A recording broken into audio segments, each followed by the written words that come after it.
नमस्कार, आपण पाहताय कोकणचा नंबर 1 महा चॅनल कोकण 7 लाईव्ह. बातमीपत्रात आपलं स्वागत. सुरुवात करूया हेडलाईन्सनं. भोंदू खरात प्रकरणी वैभव नाईकांची गृह खात्यावर टीका. कोल्हापूरच्या मॉलपेक्षा ग्रामीण उत्पादनांना पसंती द्या, नितेश राणे यांचं आवाहन. आणि मुंबई गोवा महामार्गावर रास्ता रोको होणारच, राजू शेट्टी भूमिकेवर ठाम. आता पाहूया सविस्तर बातम्या. विष्णू घाडे यांना कोकण 7 लाईव्हचा स्मार्ट लीडर पुरस्कार त्यांच्या मूळगावी गोवळ येथे त्यांना प्रदान करण्यात आला. हा पुरस्कार माझा एकट्याचा नसून माझ्या गोवळ गावातील जनतेचा असल्याच्या भावना त्यांनी व्यक्त केल्या आहेत.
त्याबद्दल काय सांगाल एकंदरच?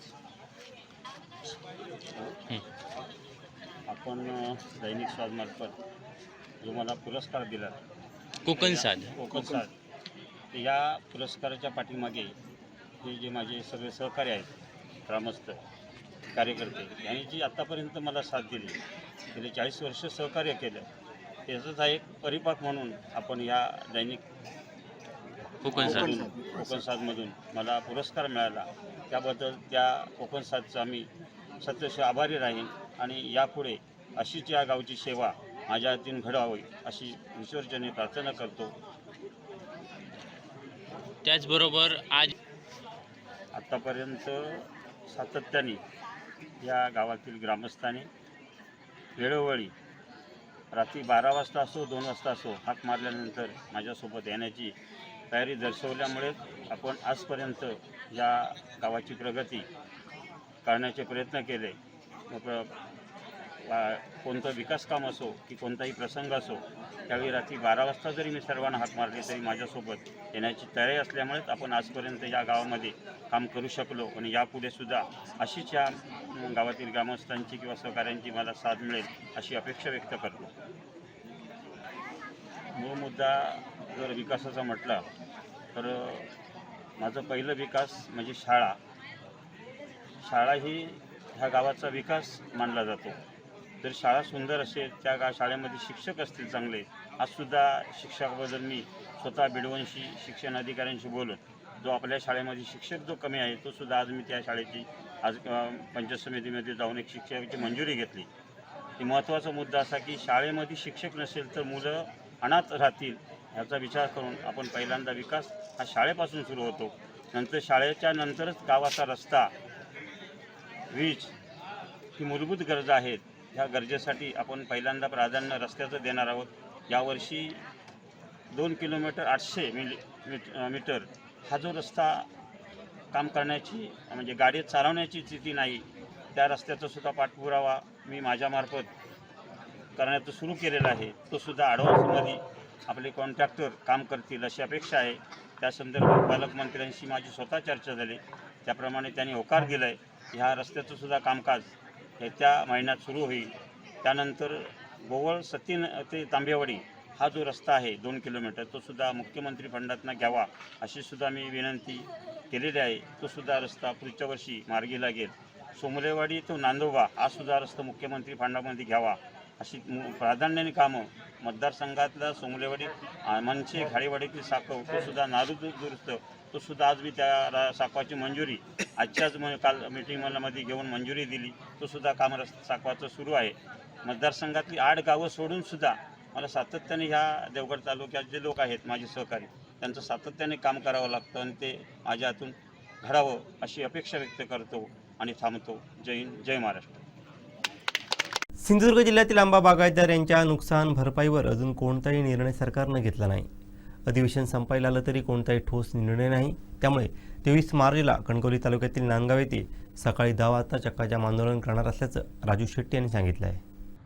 आता 12 मार्चच्या मोर्चावरच्या वेळी मी एवढंच बोललो होतो की अनेक वर्ष तुम्ही या आंबा आणि काजू उत्पादकांच्या जीवावर तुम्ही धंदा केला, नफा कमावला. तुम्ही असं समजायचं कारण नाही की आम्ही सेवाभाव म्हणून समाजसेवा म्हणून दुकानं चालवली असं कुणी म्हणायचं काही कारण नाही. आम्हाला चांगलं माहिती आहे MRP किती असते आणि औषधं केवढ्याला विकतात, सगळं माहिती आहे आम्हाला. आणि म्हणून म्हटलं एखाद्या वर्षी जेव्हा शेतकरी संकटात सापडतो त्यावेळी थोडा नफा नाही झाला तरी बिघडणार नाही का? नाही जेवढ्याच तेवढं झालं तर काही बिघडत नाही का? आणि म्हणून म्हटलं की याच्यावर काहीतरी विचार केला पाहिजे. जेव्हा पिकलं त्यावेळी तुम्ही आम्हाला लुटलं, निर्णय घेणं तेव्हाच भेटलं असं मी म्हटलं होतं. ही आमची चळवळीतली अगदी लोकप्रिय घोषणा. पण यावर्षी पिकलेलंच नाही आहे, यावर्षी थोडा संयम बाळगा. आणि म्हणून अशा परिस्थितीमध्ये जर उधारी वसुलीसाठी कुठल्या दुकानदारांना त्रास दिला तर त्याचं साहित्य रस्त्यावर फेकायला कमी करणार नाही असं मी म्हटलं. अजूनही सांगतो त्या मुद्द्याशी मी ठाम आहे. माझ्या शेतकऱ्याला विनाकारण कुणी काय त्रास देणार असेल तर आम्ही गप्प बसणार नाही. कुणी किती मोठा असू दे, काही आमच्यावर तक्रारी करा, गुन्हे दाखल करा, काही फरक पडत नाही. असे अनेक गुन्हे आमच्यावर दाखल झालेले आहेत आणि पुढेही होत राहतील. पण आम्ही शेतकऱ्याच्या पाठीमागे खंबीरपणानं राहणार म्हणजे राहणार. व्यापाऱ्यांना सुद्धा माझा इशारा आहे, मुळामध्ये आंबाच मार्केटमध्ये येत नाही तरी सुद्धा जाणीवपूर्वक जो येतोय त्याला सुद्धा दर पाडून खरेदी करायची आणि भरमसाठ किमतीमध्ये शहरातल्या लोकांना तोच आंबा विकायचा. हे धंदे आता बंद करा, नाहीतर वाशी मार्केटमध्ये एक दिवस आम्हाला घुसावं लागेल. त्या दिवशी 12 मार्चला पालकमंत्री जिल्हाधिकारी कार्यालयावर आले. आम्हाला आनंद झाला. ठीक आहे बाबा, संवेदनशीलपणानं पालकमंत्र्यांनी याची दखल घेतली, आले मुंबईतनं अधिवेशन सोडून आले. काय सांगितले, मला सांगत होते की 2 दिवसात आम्ही निर्णय घेतो. आम्ही सांगितलं की 2 नको 10 दिवस थांबतो आणि 22 मार्च पर्यंत थांबतो आम्ही. आता ह्या क्षणापर्यंत म्हणजे 21 मार्च आज तारीख आहे, अजून निर्णय झालेला नाही. मधल्या काळामध्ये विधान भवनामध्ये एक बैठक झाली. त्या बैठकीमध्ये सगळे लोकप्रतिनिधी होते. माझ्या अंदाजानं 37-38 लोकप्रतिनिधी होते कोकणात. त्यातले किती जण प्रत्यक्षात शेतकऱ्याच्या कलमापर्यंत गेले होते, काजूच्या बागेपर्यंत गेले होते. बैठकीतली तुम्ही एखादा कृपा करून त्यांनी फोटो टाकावेत भेट दिलेले काही. पण जे शेतकरी गेले 2 महिने आक्रोश करतायत, आंदोलन करतायत, टाहू फोडतायत, त्यातल्या एकाही शेतकऱ्याला बोलावून बाबा काय तुझं म्हणणं आहे, काय तुझं दुखणं आहे, हे ऐकावंच वाटलं नाही मुख्यमंत्र्यांना. आम्ही आधीच म्हटलं होतं आम्हाला नका बोलू, पण आमची जी मागणी आहे आंब्याच्या कलमाला हेक्टरी 5 लाख रुपये किंवा कलमाला 5,000 रुपये आणि काजूला हेक्टरी 3 लाख रुपये एवढी मदत जाहीर करा. आम्ही येत सुद्धा नाही मुंबईला, तुमची तोंड सुद्धा बघायची आमची इच्छा नाही, तेही होत नाही. आणि त्यामुळं आम्ही जी काही घोषणा केलेली आहे जिल्हाधिकारी कार्यालयावर 23 मार्चला आम्ही चक्काजाम करणार, मुंबई गोवा राष्ट्रीय महामार्ग रोखून धरणार, ते आंदोलन ठामपणानं आणि ताकदीनं करण्याचा निर्णय आम्ही घेतलेला आहे. सरकारला मला एवढंच सांगायचं की रडीचा डाव खेळू नका. पुढं होणाऱ्या कार्यकर्त्यांना काहीतरी त्रास देणं, नोटिसा काढणं, भीती घालणं, मरता क्या नाही करता अशी अवस्था आता शेतकऱ्याची झालेली आहे. मांजराला कितीही त्रास दिला, कोपऱ्यात दाबलं तरी जोपर्यंत त्याला पुढे जाण्याचा मार्ग दिसतो तोपर्यंत तो पळत राहतो. ज्यावेळी पुढचा मार्ग बंद होतो त्यावेळी ते मार्ग फिरताना नरडीचा घोट घेतो. नेमकी तीच अवस्था आज शेतकऱ्याची झालेली आहे. तेव्हा शेतकऱ्याला जर आक्रमक होऊन द्यायचं नसेल आता काय, नाहीतर शेतकऱ्याचं राहिलेच काय आता, तर सरकारनं शेतकऱ्याचा अंत बघू नये. आणि म्हणून मी मुद्दा म्हणालो, काही लोकांनी संभ्रम तयार केला होता की आता सरकार निर्णय घेणारच आहे की आता आंदोलन कशाला. अरे 10 दिवस थांबलो ना आम्ही, 10 दिवस वाट बघितली ना, निर्णय तुमचा होत नाही. 25 तारखेला अधिवेशन संपतंय, ते 23लाच संपणार होतं, पण 2 दिवस वाढवलं त्यांनी. कसा विश्वास ठेवायचा यांच्यावर. आणि त्यामुळं 23 तारखेला ठरल्याप्रमाणे नांदगावला आमचं राष्ट्रीय महामार्ग रोखण्याचं आंदोलन होणार म्हणजे होणार, ही काळ्या दगडावरची रेघ आहे. शिवसेना आणि स्थानिक लोकाधिकार समितीतर्फे सुरू होणाऱ्या एक्सपोर्ट इम्पोर्ट लॉजिस्टिक कोर्सचा शुभारंभ शिवसेना उद्धव बाळासाहेब ठाकरे पक्षप्रमुख उद्धव ठाकरे यांच्या हस्ते करण्यात आला. त्यानंतर शिवसेना भवनात झालेल्या पत्रकार परिषदेत उद्धव ठाकरे यांनी या कोर्सचं महत्त्व सांगितलं आहे. यांचं जन्मशताब्दी वर्ष सुरू झालं आणि त्यानिमित्त जो कार्यक्रम होता त्या कार्यक्रमात मी जाहीर केलं होतं की लवकरच मराठी माणसांसाठी, इथल्या भूमिपुत्रांसाठी शिवसेना एक पाऊल पुढे टाकत आहे. कारण आजपर्यंत गेल्या 60 वर्षात अनेक क्षेत्र अशी आहेत की जिथे मराठी माणसाला दरवाजे बंद होते, स्थानिक भूमिपुत्रांना दरवाजे बंद होते. त्यांच्यासाठी शिवसेनेने आंदोलनं केली. स्थानीय लोकाधिकार असो, भारतीय कामगार सेना असेल, बँक कर्मचारी सेना असेल, अशा अनेक सेनांची स्थापना केली. नुसती आंदोलनच नाही केली तर आम्ही त्यांचे प्रशिक्षण वर्ग पण सुरू केले. हे प्रशिक्षण वर्ग एवढ्यासाठी की एखाद्या ठिकाणी आंदोलन केल्यानंतर जर तिथे रोजगाराची आणि नोकरीची संधी उपलब्ध झाली तर आपल्याकडे तशी कुशल मराठी मुलं आणि मुली पाहिजेत. तर त्यांना त्या पात्रतेप्रमाणे शिक्षण देणं, पात्र होण्यासाठी शिक्षण देणं, हे एक ध्येय आणि उद्दिष्ट डोळ्यासमोर ठेवून शिवसेनेने हे वर्ग सुरू केले. आता जमाना आणखीन पुढे जात चाललेला आहे. या जमान्यामध्ये आता तुम्ही सगळेजण बघताय की एक्सपोर्ट इम्पोर्ट, त्याच्यानंतर त्याला सगळं लागणारं लॉजिस्टिक, हे फार एक मोठं क्षेत्र निर्माण झालेलं आहे. एअरपोर्ट येत आहेत, पोर्ट येत आहेत, बऱ्याचशा गोष्टी अशा येत आहेत की तिथे आता रोजगाराच्या संध्या उपलब्ध होत आहेत. जसं नवी मुंबई एअरपोर्ट येतोय, तिथे सुद्धा भूमिपुत्रांचं काय, मग त्यांना तिथे नोकरीची संधी असेल तर ती संधी आपण गमावता कामा नये.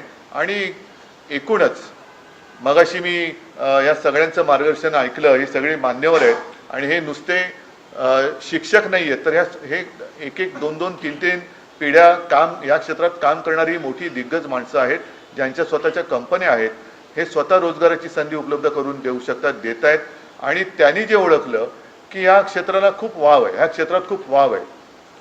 जसं एक लॉजिस्टिकचं ध्येय असतं की मागणीप्रमाणे माल पुरवणं आणि तो योग्य दर्जेदार माल किंवा उत्पादन हे त्या ग्राहकापर्यंत पोहोचवणं, तसंच या क्षेत्रामध्ये उत्तम दर्जेदार कुशल मुलं आणि मुलींची आवश्यकता आहे. मग त्यांना कौशल्य कसं द्यायचं, कुशल कसं बनवायचं, तर ते आजपासून आम्ही शिवसेना भवनमध्ये शिवसेनेच्या आणि लोकाधिकारच्या माध्यमातून सुरू करत आहोत. आणि मला खात्री आहे आत्ताही एक आम्ही 30 जणांची टेस्ट बॅच घेतो आहोत. या सगळ्यांना उद्या रोजगाराची हमी आहे.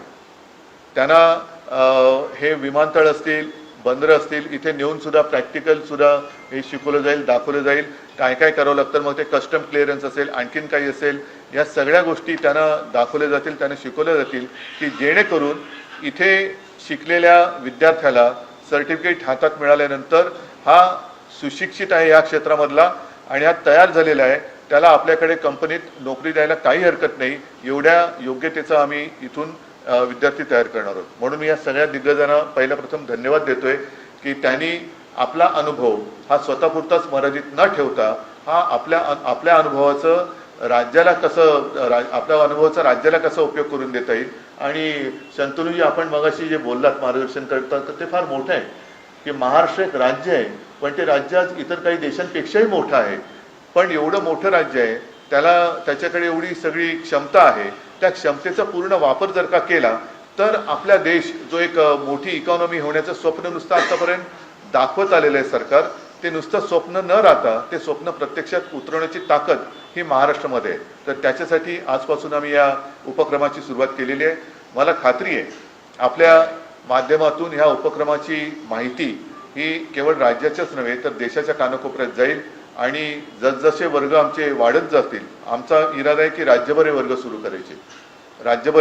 करायचे. तिथे जसे वर्ग वाढतील तसतसं महाराष्ट्र हा अधिक सक्षमतेने या क्षेत्रात अग्रेसर झाल्याशिवाय राहणार नाही. महाराष्ट्रात जादूटोणाविरोधी कायदा आहे तरी अशा गोष्टी राज्यात घडत आहेत. राज्याचं राजकारण अजून किती खालच्या पातळीवर नेणार आहे असा प्रश्न उपस्थित राहतो. महाराष्ट्रात जादूटोणाविरोधी कायद्याचं पालन करणारेच भोंदूबाबांच्या नादी लागणार असतील तर अशा बाबांसोबत त्यांच्या राजकारणात असलेल्या भक्तांवरही कारवाई झाली पाहिजे अशी मागणी उद्धव ठाकरे यांनी केली आहे. आणखीन किती खालच्या पातळीवर आपण महाराष्ट्राला नेणार आहोत. आणि महाराष्ट्रामध्ये जादूटोणा विरोधी हा कायदा आहे, पण त्या कायद्याचं पालन करणारेच जर का त्या अशा भोंदूबाबांच्या नादी लागणार असतील तर त्या भोंदूबाबांबरोबर त्यांच्या भोंदू भक्तांवरती सुद्धा कारवाई झाली पाहिजे. जे राजकारणामधले दिसत आहेत त्यांच्यावरती सुद्धा कारवाई झाली पाहिजे.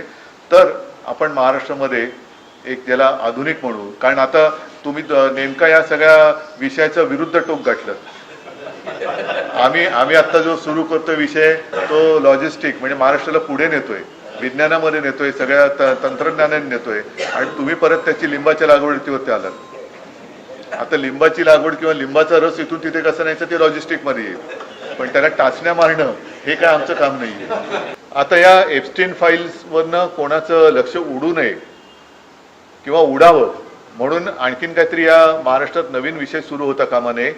आता मला असं वाटतं की जो महाराष्ट्र आपण पुढे नेऊ इच्छितोय त्याच्यामध्ये मी वारंवार उल्लेख करेन की जादूटोणा विरोधी कायदा आपल्या महाराष्ट्रामध्ये आहे, तर त्याचं पालन हे अत्यंत कठोरतेने जर का झालं.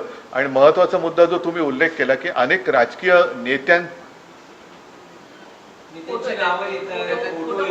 हा फोटो आणि नावच येत आहे, याचा अर्थ तुम्हाला कळतोय ना की ज्यांचं काही कर्तृत्व नाही, कर्तृत्व शून्य नेते किंवा पुढारी आहेत त्यांना असे मार्ग अवलंबावे लागतात.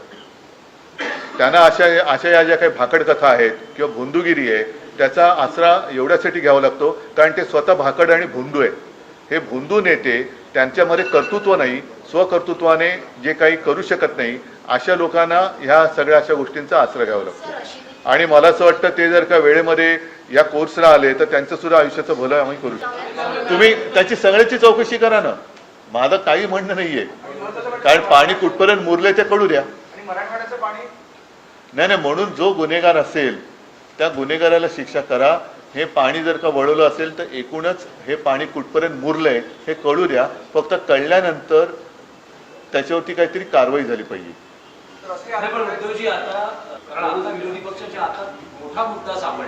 नाही, मुद्दा मोठा आहेच, पण तो मुद्दा सत्ताधारी आमदारांच्या बरोबर संबंधित आहे. त्याच्यामुळे विरोधी पक्षांनी जसं आता आमचे अनिल परब आहेत, आणखीन अंबादास दानवे बसलेले आहेत, आणखीन सगळे आमदार आहेत, सुनील आहेत, विलास पोतनीस होते, या सर्वांनी वेळोवेळी अगदी पुराव्यानिशी काही प्रकरणं बाहेर काढलीच ना. भ्रष्टाचाराची प्रकरणं बाहेर काढली, अगदी सगळ्या गोष्टी बाहेर काढल्या. तरी देखील त्याच्यावरती म्हणून मी तुमच्या लक्षात असेल की गेल्या अधिवेशनात प्रेसशी बोलताना बोललो होतो की एक पांघरुण मंत्रालय आता मुख्यमंत्र्यांनी काढायला पाहिजे की सगळ्यांच्या पापावरती पांघरुण घालणं आणि ते खातं त्यांनी स्वतःकडे ठेवावं.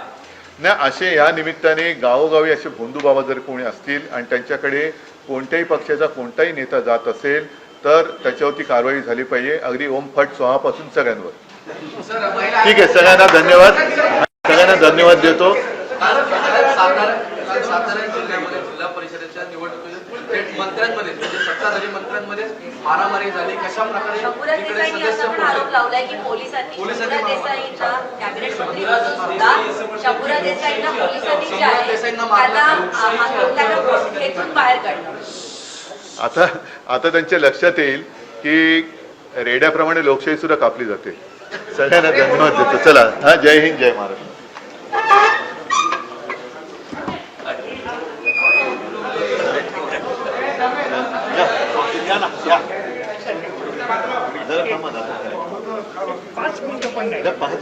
रत्नागिरी जिल्ह्यातील लोटेतील लक्ष्मी ऑर्गॅनिक विरोधात परिसरातील लांबडस, लोटे, धामणदेवी, घाणेखुंट, शेल्डी, सोनगाव, भिलसई, आवाशी, कालुस्ते, शिर्डी व गुंडे या 11 ग्रामपंचायतींनी लक्ष्मी ऑर्गॅनिक कंपनीच्या विरोधात ठराव केले आहेत. या सर्व ग्रामपंचायतीच्या वतीनं नुकतंच जिल्हाधिकाऱ्यांना निवेदन देण्यात आलं आहे.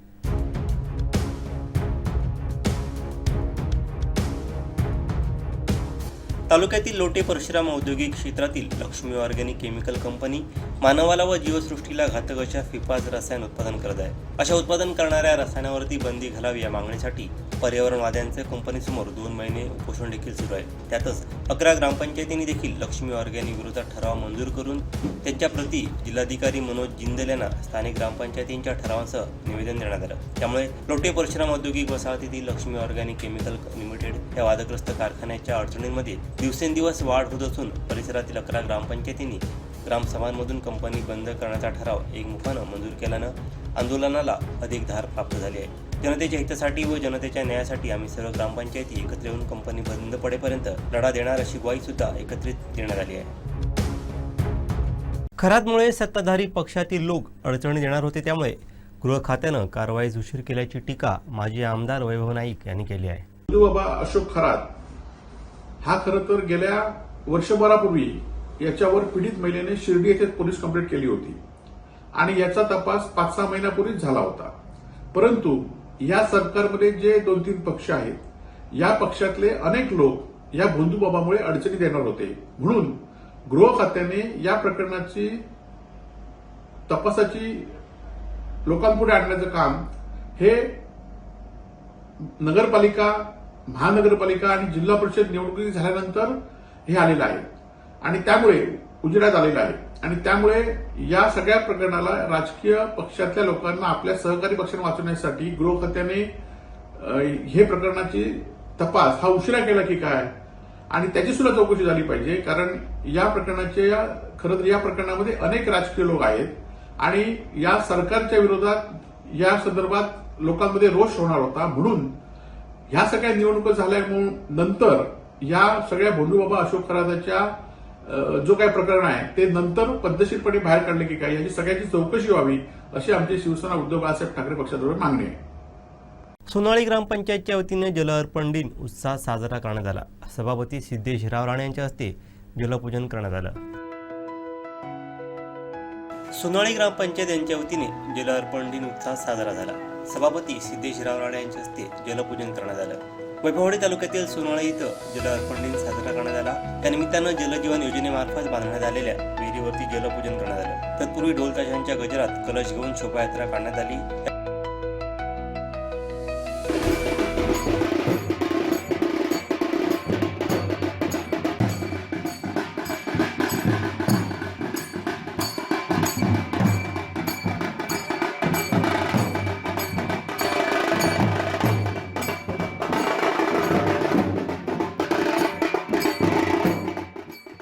शोभायात्रेत गावातील महिला व केंद्र शाळेतील विद्यार्थी सहभागी झाले होते. या सोहळ्याला गटविकास अधिकारी प्रमेश वाघ, उपसभापती साची कोलते, जिल्हा परिषद सदस्या श्रावणी रावराणे, रिद्धी सुतार, सरपंच भीमराव भोसले, पंचायत समिती सदस्य देवानंद पालांडे, मंगेश लोके, उपसरपंच सिद्धी कदम, सर्व ग्रामपंचायत सदस्य, माजी सरपंच प्रकाश शिलार, समाधान जाधव, ठेकेदार सुनील रावराणे, श्रेयस नेवरेकर, पोलीस पाटील राजेंद्र रावराणे यांसह ग्रामस्थ मोठ्या संख्येने उपस्थित होते.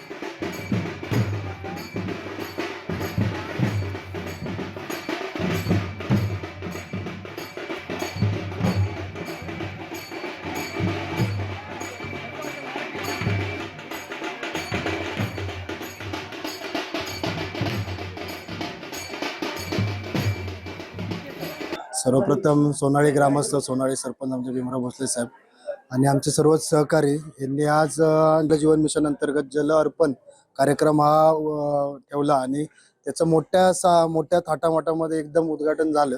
त्याबद्दल सर्वप्रथम मी सोनाळी ग्रामस्थांनी आमच्या सर्वच सहकाऱ्यांचा, आमच्या पंचायत समिती आणि जिल्हा परिषद सर्व सदस्यांमार्फत, उपसभापतींमार्फत धन्यवाद व्यक्त करतो की असेच पाण्यासाठी जे पाणी टंचाई आता इथून पुढे जाणवायला चालू होईल त्याच्या आधीच त्यांनी उपाययोजना करून त्या कामाचं महत्त्व समजून पाण्यासाठी लोकांना वंचित राहता कामा नये याच्यासाठी एक ठाम निर्णय घेऊन त्याचं आज जल अर्पण कार्यक्रम केला.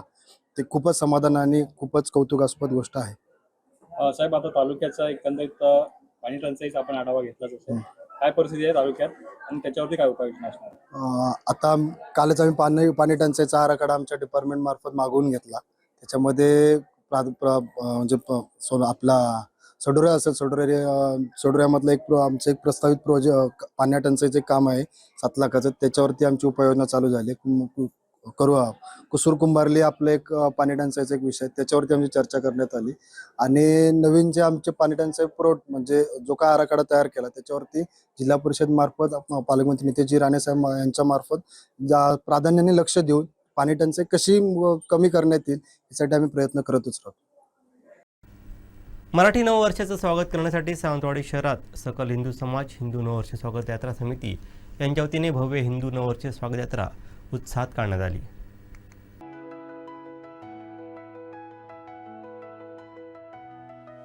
चैत्र शुद्ध प्रतिपदा अर्थात गुढीपाडवा आणि हिंदू नववर्षाचं स्वागत करण्यासाठी सावंतवाडी शहरात सकल हिंदू समाज हिंदू नववर्ष स्वागत यात्रा समितीच्या वतीने भव्य हिंदू नववर्ष स्वागत यात्रा उत्साहात काढण्यात आली. पारंपरिक वेशभूषा, ढोल ताशांच्या गजर आणि श्रीरामाच्या जयघोषानं अवघी सावंतवाडी नगरी भक्तिमय वातावरणात नावून निघाली होती. या स्वागत यात्रेत शहराचे सांस्कृतिक वैभव पाहायला मिळालं. ढोल ताशा पथक, लेझिम पथक आणि झांज पथकाच्या तालावर तरुणाईसह आबालवृद्ध थिरकले. यात्रेचं मुख्य आकर्षण असलेले विविध चित्ररथ आणि भव्य रथ पाहण्यासाठी नागरिकांनी रस्त्याच्या दुतर्फा गर्दी केली होती. विशेषतः महिलांचा सहभाग अत्यंत उत्स्फूर्त असून पारंपरिक नऊवारी साड्या आणि फेटे परिधान केलेल्या महिलांनी यात्रेची शोभा वाढवली. ही शोभायात्रा स्थानिक राजवाड्यातून उत्साहात सुरू झाली. त्यानंतर नारायण मंदिर, गांधी चौक, जयप्रकाश चौक आणि शिवरामराजे पुतळा मार्गे मार्गक्रमण करत भोसले उद्यानात यात्रेचा समारोप झाला.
केलं विद्यापीठ संचलित डॉक्टर प्रभाकर कोरे रुग्णालय बेळगाव, बॅरिस्टर नाथ शिक्षण संस्था आणि जिल्हा परिषद आरोग्य विभाग यांच्या संयुक्त विद्यमानं शनिवारी 28 मार्चला भव्य मोफत महाआरोग्य शिबिराचं आयोजन करण्यात आलं आहे.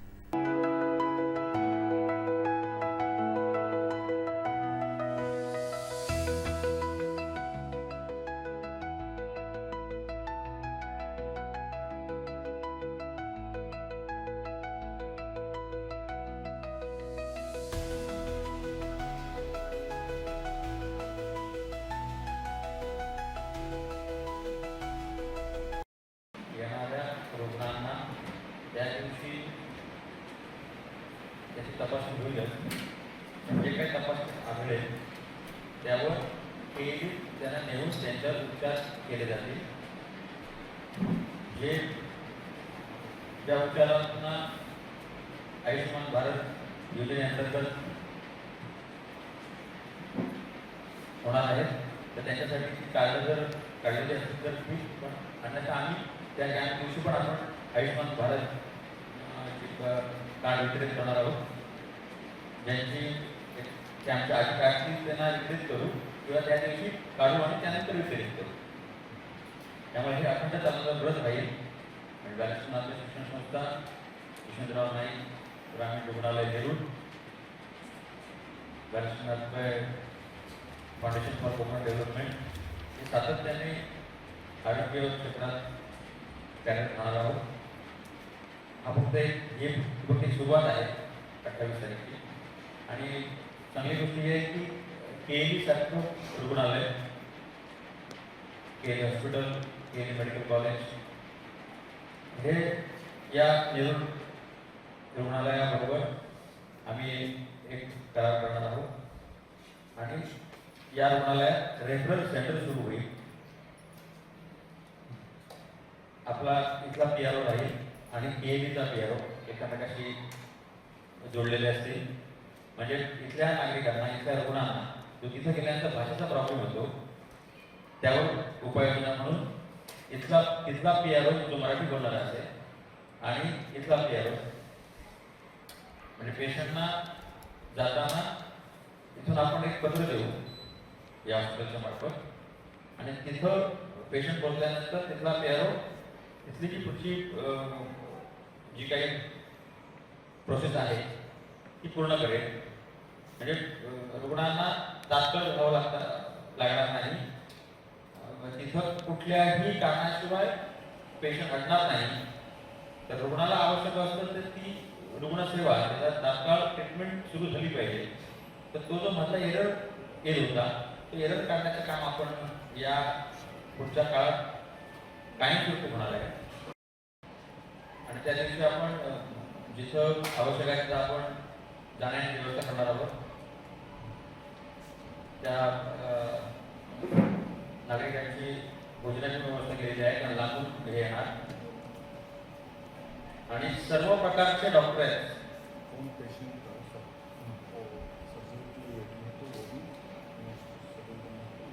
आणि ज्यांना सर्जरीची आवश्यकता लागेल अशांची त्या दिवशी वेळ निश्चित केली जाईल आणि येणाऱ्या 15 दिवसात किंवा महिन्याभरात त्यांच्या त्या सर्जऱ्या पण केल्या जातील.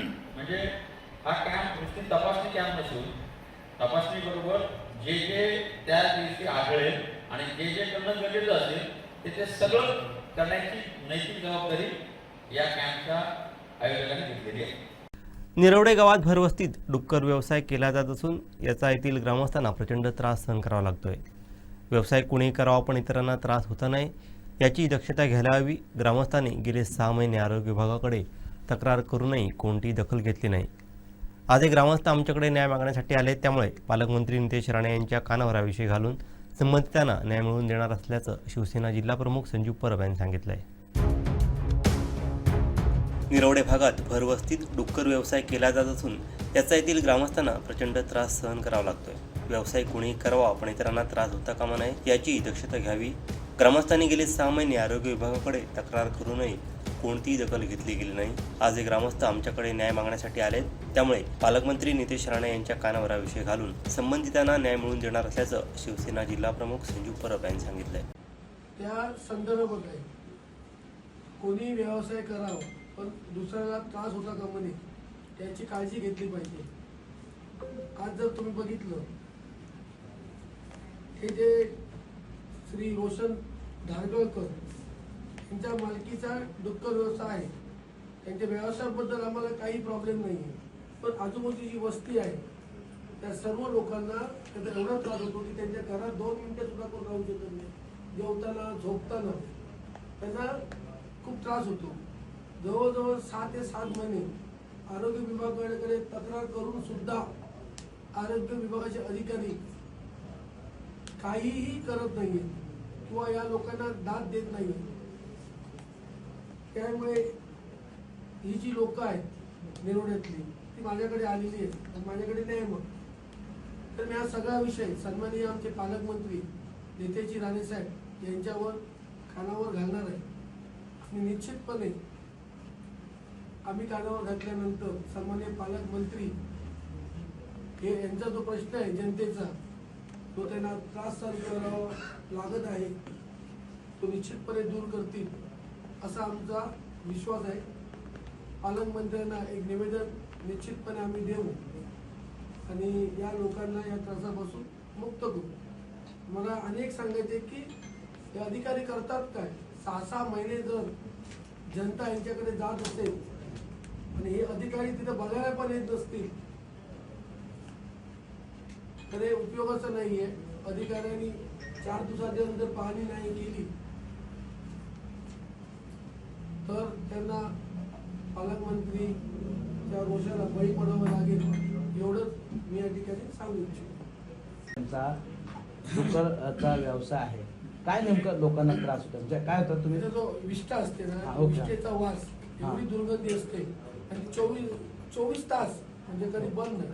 म्हणजे जर तुम्ही मी स्वतः बघितलं कारुड्यामध्ये 2 मिनिटं राहू शकत नाही पूर्ण घरात वास. नाही, पण वस्तीत आहे काय तो? वस्तीत आहे. मग परवानगी ग्रामपंचायतीने दिली कशी? ग्रामपंचायतीने परवानगी सुद्धा आरोग्य खात्याने दिली कशी? तसं नाही साहेब की ग्रामपंचायतीचा नाहरकत लागतो हा व्यवसाय हो करतो. पण आरोग्य खात्याची सुद्धा हरकत आहे बरोबर पण ते आरोग्य जर दिली असेल तशी मी सरपंचाशी माझं बोलणं हा, झालेलं ओके, आहे ओके. तर त्यांच्या या विषयात आम्हाला मदत करतो म्हणून सांगितलं. शेवटी ठळक घडामोडी पुन्हा एकदा.